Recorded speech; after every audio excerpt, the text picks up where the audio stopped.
G'day, g'day, g'day. It's Mathematical KM here, or Keith Malumbi. Remember, their initials, not a title. The round 3 of the Challenges round robin.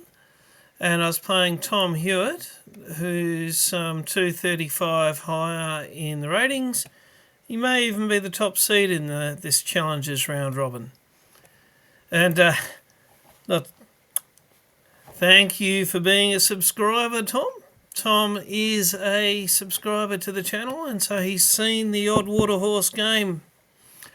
And this is probably, in fact, it is the first time I can tell you, he didn't do a lot, but I can tell you that my opponent actually did do a little bit of prep. He had a bit of a look at the refutation of the hippo. So let's see how that refutation of the hippo goes. So we're going to have a bit of a look. I've got the white pieces. And in we go. Okay, so standard opening so far. And I'm not sure if it's that Mio Drag, I forget his last name, that Game Master's refutation. But it's looking a lot like the large kingside 3-pawn centre coming at the hippo. And for those of you who want to be in the know, it's very much a fight over f4. And Solomon, the chess giant's hippo course, gives this advice. Make sure you've got enough pieces covering f4, not including the g3 pawn. Don't want to use that one. So that's the fight over f4, and eventually you want to get, that's a fairly standard hippo move, followed by attacking the pawn chain from the d pawn, the central edge pawn, and attack it. And how do we get enough defenders on the f4 pawn? Well, let's show you at the moment. He's got one piece attacking and we've got one piece defending. Let's see how this goes. It's a standard knight move. It's not the usual first knight move we make. In fact, we're not going to move this knight and we're not going to move that bishop. Because at the moment, we have one piece, two piece, three piece. We've got 3 defenders of that square. Currently he's only got the one, but fairly standard move. He now has 2 attackers ready for that push, but we have 1, 2, 3 defenders. And were he to make the move, we would be the attacking side. We would need one more than him. He's got 2, we've currently got 3, so we're okay for now.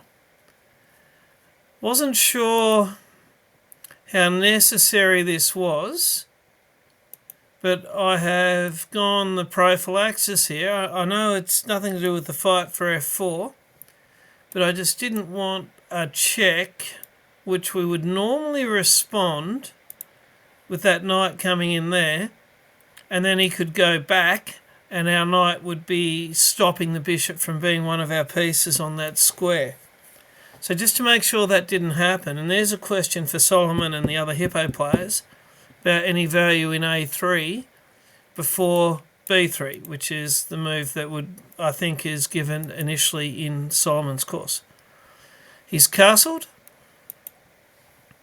We played b3. And fairly typical sort of an eval at this stage for a hippo setup, with down about a little more than -0.5 because the computer likes space and we haven't gone out looking for space yet. And that's an interesting move, and that's not given in Solomon's course. Now it's kind of not a bad move.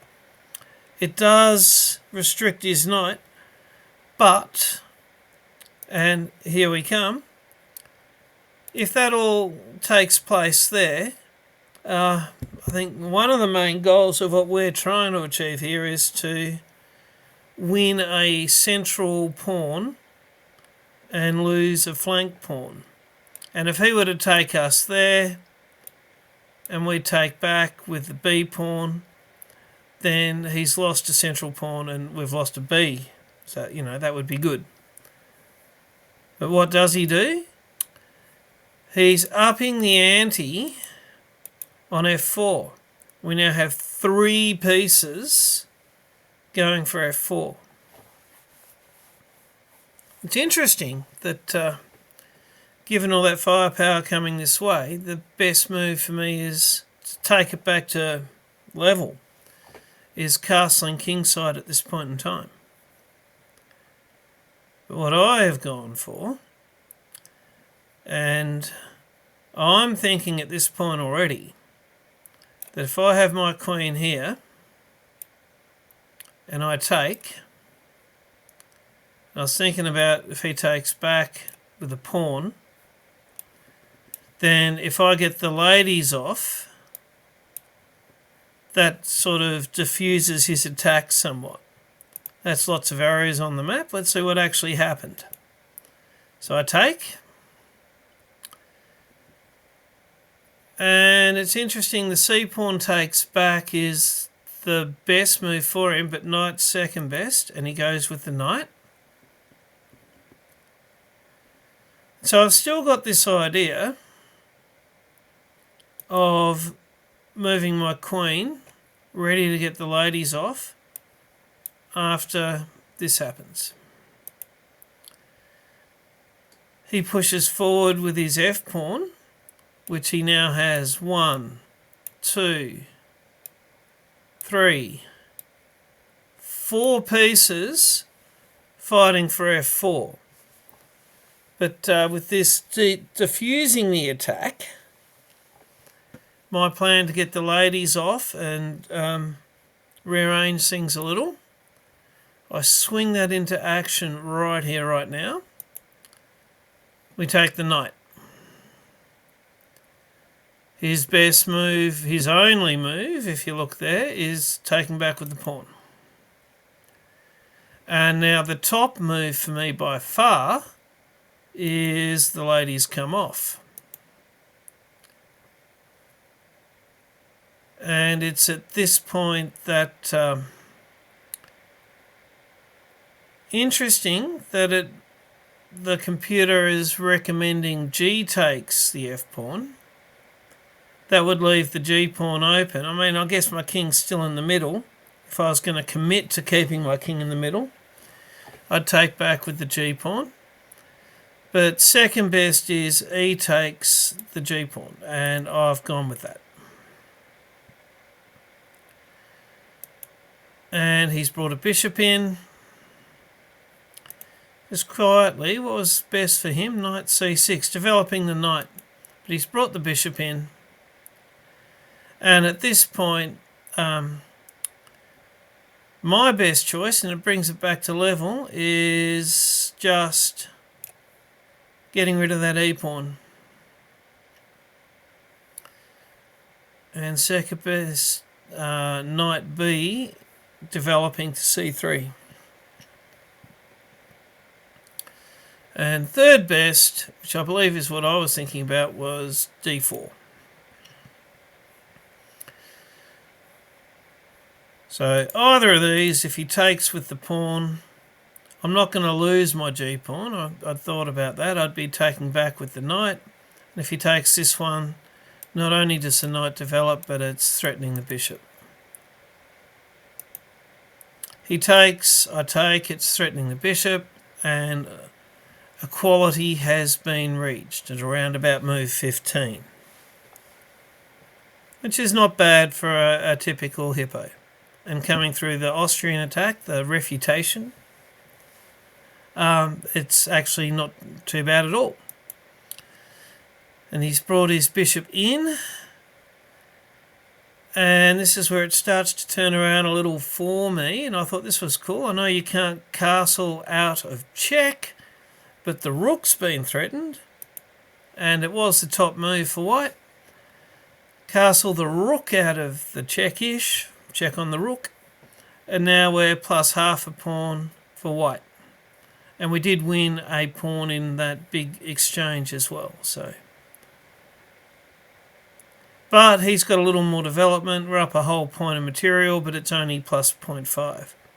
So we need to develop and get stuff organised. He brings a rook forward.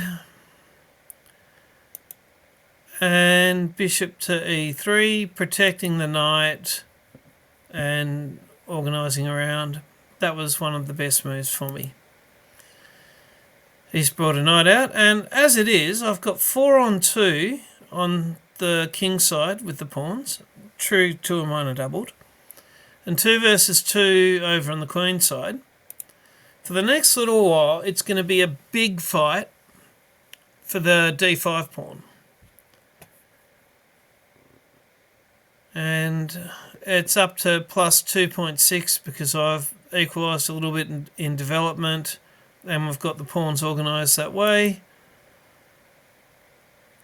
I've asked his bishop to disappear. Don't want it in too close. It goes back.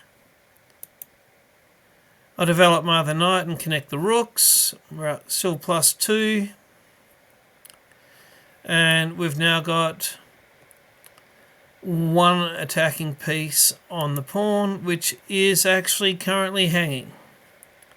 And if we can get his central fairly strong pawn, we will be laughing. But he brings his bishop back, so now it's 1v1 on that pawn. I bring a rook over. It's not on that pawn yet, but it kind of will be since I move that knight. I was truly thinking of bringing the knight there to be threatening the bishop, and a bit of prophylaxis there from Tom. So I moved the knight anyway. I bring it back with half a plan. If I can get that pawn forward, then the knight can come in and be a second knight on the pawn. That'll take a little bit of organising. But for now, I have got 2 pieces on the pawn, and he currently only has the 1. I was kind of expecting a knight over here, and then I was going to think about trying to kick it out with a pawn or some such if it came to that. But how does he get a second piece on the pawn? He doesn't. He makes an entirely different thing become the priority. My hanging bishop, threatened by his protected bishop, my best move by far is getting rid of the bishops. And that's up to 2.7. Played. And he takes back, and I'm sure he was planning, and he's ended with the knight where I was expecting it to be. So now he has the 2 protectors to my 2 attackers. But we're up to plus 2.7 to white. 23 moves into the game. Now, what have I gone about? This was a little mini plan to essentially moving these pawns forward for the end game. It can't be a bad thing. But also getting the knight here so that we've got 2 knights and the rook on that pawn. He brings a rook across. The knight is protected by another knight at the moment, but it's kind of an interesting thing. It was a chance for me to go wrong because this knight's protected by that knight. So if this knight took the pawn, he could win a knight. And if the rook takes the pawn, well, he wins a rook, and I get only a knight and a pawn for it. So that's quite a clever little defensive move. So I've brought the rook forward to stop the pawn from coming forward, and gives me a chance to double. We're still plus 2.5 here, so the struggle goes on. And top move here, king to f2. The king, yea and verily, has a sword of his own, and invites that rook to disappear. And back he goes, up to 3.1. And what we needed to do here was rook to d3, maybe allowing the knight to come into that square, or f5, threatening the rook, or rook f to d1, doubling the rooks. What did I do? f5, one of the choices. So we're still up at +3, 26 moves in. So I think we can definitely say the openings worked, fairly deep in the middle game, and we've got a commanding position. Hard to maintain that pressure. Quite the arm wrestle in many ways. It's not always easy to find the moves, but we will see soon how I got sold a dodgy deal. Right, he's moved the rook across, so now he's got 1, 2, 3 pieces protecting the pawn that the big fight's on, and I've only got 1, 2. I could go for 3, but I would need 4 pieces. But I've gone there. We've got 3 attacking pieces. He's got 3 defending pieces. That's still a win for the defence. And now he's brought and developed his final piece, final rook, and it's attacking a hanging knight. And it is interesting that knight c to e2 is one of the top choices. Knight to e4, not a move I considered, but I like it. Threatens the rook, and if the pawn takes, you win a rook. That's a sweet move. And also rook to d3, directly protecting. Let's see how much we drop with pulling this knight back to protect that knight. So from 3.2 to white. Wasn't the world's worst move. We're still at 2.5. Okay, so he's pulled that knight back. It's up to 3.3 again. It's interesting. Because I could see he was rerouting his knight, and at the moment they're both reasonable choices for that knight to come forward. And I had a long hard think about I can prevent with prophylaxis either of those squares with either of these pawn moves. But rook f to d1, just doubling the rooks, was the best move by far. King to g3, bringing the king, or h4, bringing the pawns. So I overreacted to the potential move of the knight coming forward, and it's dropped back to 2.7. But the knight comes back, and every pawn move creates weaknesses, so his pawn can now come forward to the 2 squares that my b pawn was covering. Now I double the rooks, so I've got 2 rooks and a knight on that d pawn. This knight's a little bit in danger from 1 attacker and 1 defender. And we're at move 30, and we're up 2.6. He's doubled his rooks on the knight. And lesson learnt, I mean, we'll see that I believe we go onto a second sheet, so more than 60 moves, and we're 31 moves in. But right here, right now, the dodgy deal of giving 2 knights up and a pawn, which I didn't really think about when I was thinking about the deal, but I offer the pawn to sweeten the deal with the move a4 in a moment. But 2 knights for a rook, and then with the chance of getting a pair of rooks off, so I'm the only player with a rook, I managed to convince myself that that was a reasonable deal. But I am fairly sure I have been told somewhere, somehow, that if somebody opens the trench coat and offers to sell you a rook for the small price of 2 knights, say no. Best moves for me, either rook to d3 to protect, or rook to c1 to protect. And on she would go, still more than +2 to white. The fight would continue with me in the commanding position. And let's see just how fast things fall apart, taking the deal of 2 knights and again offering a pawn as well. And see, it's gone a 3-point eval swing up to 1.1 to black. With take the deal, take the deal, take the deal, take the deal, take the deal, and we're at -1 to black. We've been travelling at 2.5 to 3.5 for the whole middle game up until now.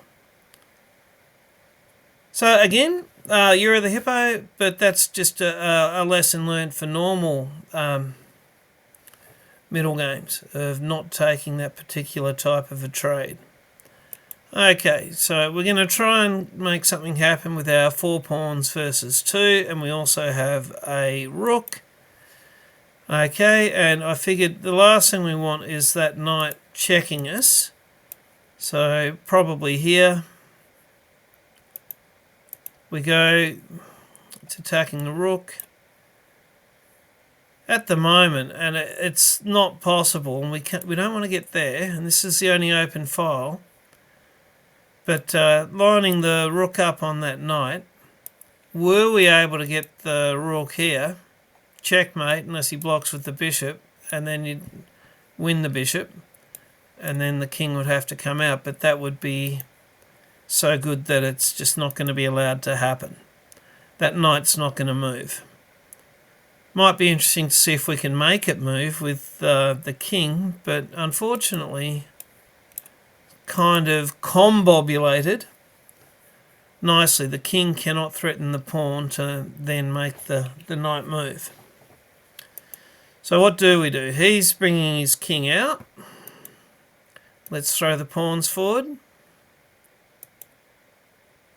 Check. Okay, the king can't come across. He takes, I take. If I can slam a pawn through, then I think I'll be okay. Okay, the knight's blocking the rook. Let's try and bring the king. Here comes his pawn. Let's make the knight move. Bring the king. That was a very nice move. His best move by far. Now the king can't slip through. But I can put the king here, and now from the pawn and the king, his king can't come across, so the rook does not need to be there anymore to hold his king away. Okay, obviously got to move the rook now. D2 is the best choice. It's still already -6 with this, madly trying to do this. But we put it there. He takes the pawn, threatening the hanging knight. It comes down. Best move is taking the pawn. Will I be able to get the bishop in time? What's going to happen here? Check was quite the move. Now I've got my king through to be able to try and protect my f-pawn. His best move was d2. Interesting that checking